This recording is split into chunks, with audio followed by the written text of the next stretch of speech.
ಆಕಾಶವಾಣಿ ಪ್ರದೇಶ ಸಮಾಚಾರ ಓದುತ್ತಿರುವವರು ಚೇತನ್ ಸಿಬಿ.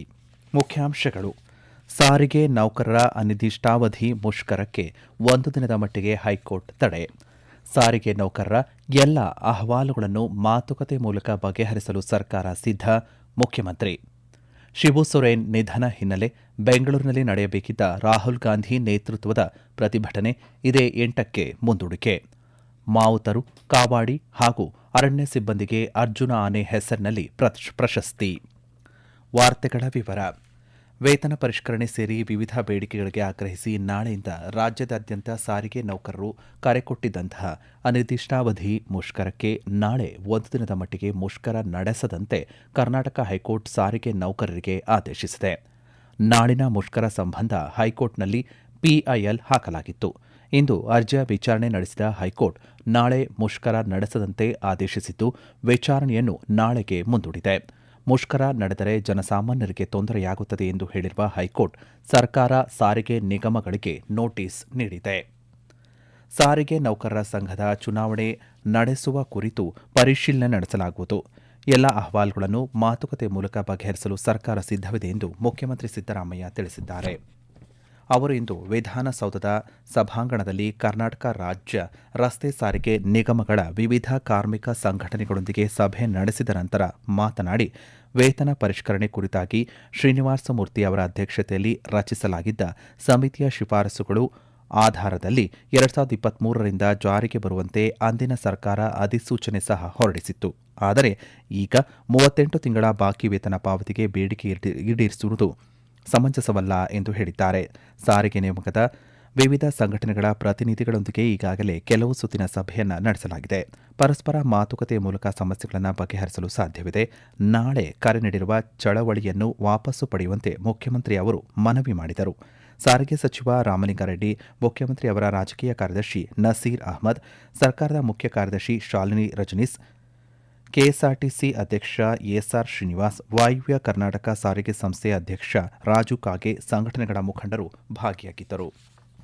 ಜಾರ್ಖಂಡ್ನ ಮಾಜಿ ಮುಖ್ಯಮಂತ್ರಿ ಶಿಬು ಸೊರೇನ್ ಅವರ ನಿಧನಕ್ಕೆ 3 ದಿನಗಳ ಶೋಕಾಚರಣೆಯ ಹಿನ್ನೆಲೆಯಲ್ಲಿ ಮತಗಳ್ಳತನ ವಿರುದ್ಧ ಬೆಂಗಳೂರಿನ ಸ್ವಾತಂತ್ರ್ಯ ಉದ್ಯಾನದಲ್ಲಿ ನಡೆಯಬೇಕಿದ್ದ ಲೋಕಸಭೆ ವಿರೋಧ ಪಕ್ಷದ ನಾಯಕ ರಾಹುಲ್ ಗಾಂಧಿ ಅವರ ನೇತೃತ್ವದ ಪ್ರತಿಭಟನಾ ಸಭೆಯನ್ನು ಇದೇ 8ಕ್ಕೆ ಮುಂದೂಡಲಾಗಿದೆ ಎಂದು ಉಪಮುಖ್ಯಮಂತ್ರಿ ಡಿಕೆ ಶಿವಕುಮಾರ್ ಅವರು ತಿಳಿಸಿದ್ದಾರೆ.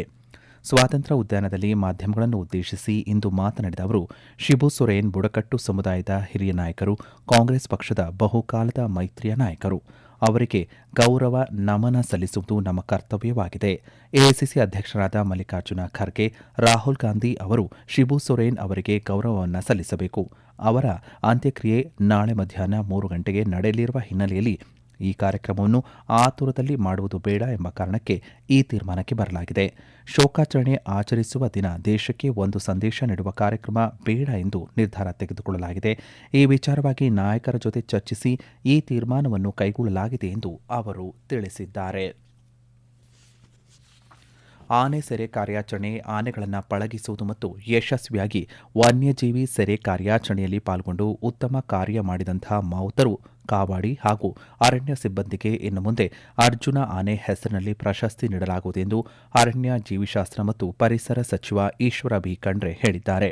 ಅವರು ಹುಣಸೂರು ತಾಲೂಕಿನ ವೀರನ ಹೊಸಹಳ್ಳಿಯಲ್ಲಿ ಇಂದು ದಸರಾ ಮಹೋತ್ಸವದಲ್ಲಿ ಪಾಲ್ಗೊಳ್ಳುವ 14 ಆನೆಗಳ ಪೈಕಿ 9 ಆನೆಗಳ ಮೊದಲ ತಂಡಕ್ಕೆ ಸಾಂಪ್ರದಾಯಿಕವಾಗಿ ಪೂಜೆಯನ್ನು ನೆರವೇರಿಸಿ ಕಬ್ಬು, ಅಕ್ಕಿ, ಬೆಲ್ಲ ತಿನ್ನಿಸಿ ಗಜಪಯಣಕ್ಕೆ ಚಾಲನೆ ನೀಡಿ ಮೊದಲ ಸಾಲಿನ ಅರ್ಜುನ ಆನೆ ಹೆಸರಿನ ಪ್ರಶಸ್ತಿಯನ್ನು ಭೀಮಾ ಆನೆಯ ಮಾವುತ ಹಾಗೂ ಕಾವಾಡಿಗಳಾದಂಥ ಗುಂಡ ಮತ್ತು ನಂಜುಂಡ ಸ್ವಾಮಿಯವರಿಗೆ ಪ್ರದಾನ ಮಾಡಿದರು.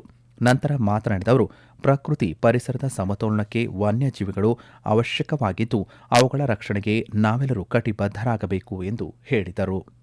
ಸಫಾರಿಯಲ್ಲಿ ವನ್ಯಜೀವಿಗಳನ್ನು, ದಸರಾ ಜಂಬೂ ಸವಾರಿಯಲ್ಲಿ ಅಲಂಕೃತ ಆನೆಗಳನ್ನು ನೋಡಿ ಆನಂದಿಸುವ ನಾವು ಅವುಗಳ ಸಂರಕ್ಷಣೆಗೂ ಮುಂದಾಗಬೇಕು ಎಂದು ಅವರು ಹೇಳಿದ್ದಾರೆ. ಪ್ರದೇಶ ಸಮಾಚಾರವನ್ನು ಕೇಳುತ್ತಿದ್ದೀರಿ.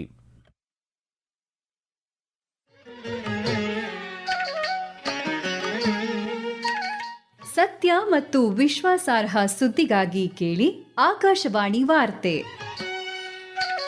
ಪ್ರತಿದಿನ ನಿಮಗಾಗಿ 7 ಕನ್ನಡ ವಾರ್ತಾ ಸಂಚಿಕೆಗಳನ್ನು ಪ್ರಸಾರ ಮಾಡುತ್ತೇವೆ. 4 ಪ್ರದೇಶ ಸಮಾಚಾರ ಹಾಗೂ 3 ರಾಷ್ಟ್ರೀಯ ವಾರ್ತೆಗಳು.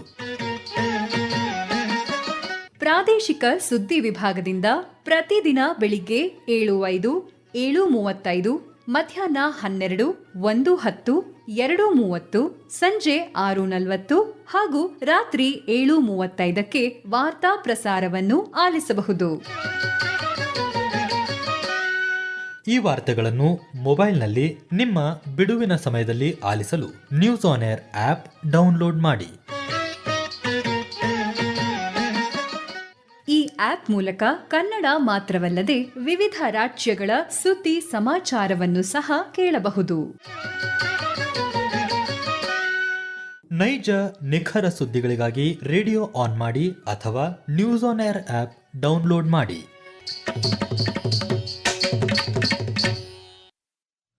ಚಿಕ್ಕಮಗಳೂರು ಜಿಲ್ಲೆಯ ಎನ್ಆರ್ಪುರ ತಾಲೂಕಿನ ಮಡಬೂರು ಗ್ರಾಮದ ಅರಣ್ಯ ಪ್ರದೇಶದಲ್ಲಿ ಅರಣ್ಯ ಇಲಾಖೆ ಕಾರ್ಯಾಚರಣೆಯನ್ನು ನಡೆಸಿ ಕಾಡಾನೆಯೊಂದನ್ನು ಸೆರೆ ಹಿಡಿಯಲಾಗಿದೆ. ಎನ್ಆರ್ಪುರದಲ್ಲಿ ಕಳೆದ ವಾರ ಕಾಡಾನೆ ದಾಳಿಗೆ 2 ವ್ಯಕ್ತಿಗಳು ಮೃತಪಟ್ಟಿದ್ದರು. ಇದರಿಂದಾಗಿ ಸರ್ಕಾರದ ಆದೇಶದ ಮೇರೆಗೆ ಕಾಡಾನೆಗಳನ್ನು ಸೆರೆ ಹಿಡಿದು ಸ್ಥಳಾಂತರಿಸುವ ಕಾರ್ಯಾಚರಣೆ ಆರಂಭಿಸಲಾಗಿತ್ತು. ಕಳೆದ 4 ದಿನಗಳ ಹಿಂದೆ 1 ಕಾಡಾನೆ ಹಾಗೂ ಇಂದು 1 ಕಾಡಾನೆ, ಒಟ್ಟು 2 ಕಾಡಾನೆಗಳನ್ನು ಸೆರೆ ಹಿಡಿದು ಸಕ್ರೆಬೈಲು ಆನೆ ಶಿಬಿರಕ್ಕೆ ಸ್ಥಳಾಂತರಿಸಲಾಗಿದೆ ಎಂದು ಮಾಹಿತಿ ನೀಡಲಾಗಿದೆ.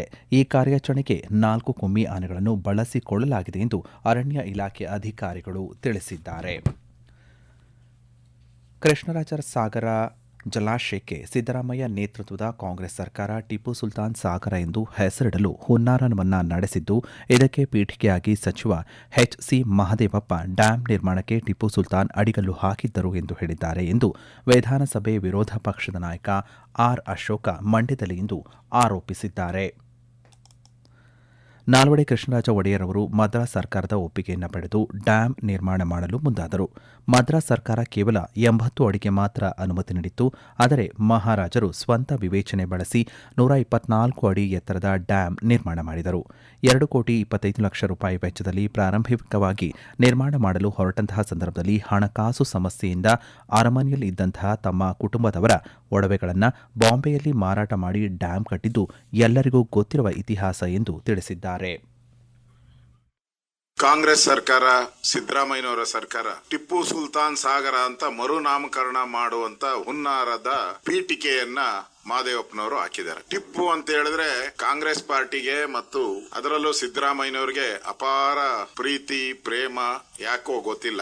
ಅಷ್ಟು ಪ್ರೀತಿ ಪ್ರೇಮ ಇದ್ರೆ ಕರ್ನಾಟಕ ಕಾಂಗ್ರೆಸ್ ಪಾರ್ಟಿಗೆ ಟಿಪ್ಪು ಸುಲ್ತಾನ್ ಕಾಂಗ್ರೆಸ್ ಪಾರ್ಟಿ ಅಂತ ಬೇಕಾದ್ರೆ ಹೆಸರಿಟ್ಕೊಂಡ್ಬಿಡ್ಲಿ, ನಮ್ದೇನು ಅಭ್ಯಂತರ ಇಲ್ಲ. ಈ ಟಿಪ್ಪು ಸುಲ್ತಾನ್ ಹೆಸರಲ್ಲಿ ನಾಲ್ವಡಿ ಕೃಷ್ಣರಾಜ ಒಡೆಯವರ ಹೆಸರನ್ನ ಕಳೆದ 1 ತಿಂಗಳಲ್ಲಿ ಪದೇ ಪದೇ ತರ್ತಾ ಇರುವಂತ ಕಾರಣ ಏನು? ಹುನ್ನಾರ ಏನು? ಇದರಿಂದ ಯಾರ ಕೈವಾಡ ಇದೆ?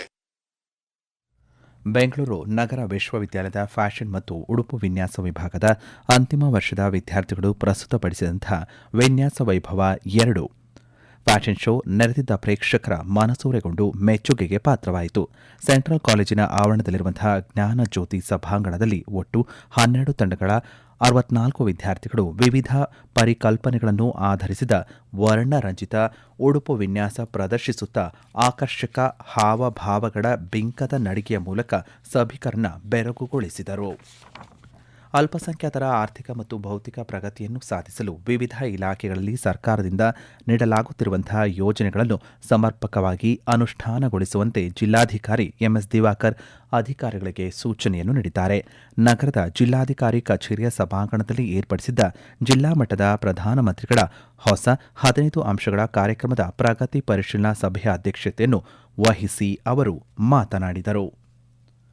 ಆತ್ಮೀಯ ಕೇಳುಗರೆ, ನಮ್ಮ ಆಕಾಶವಾಣಿಯ ಎಲ್ಲ ವಾರ್ತೆಗಳನ್ನು Akashvani news Kannada YouTube channel ಮೂಲಕವೂ ನೀವು ಆಲಿಸಬಹುದಾಗಿದೆ. ಕೊನೆಯಲ್ಲಿ ಮತ್ತೊಮ್ಮೆ ಮುಖ್ಯಾಂಶಗಳು.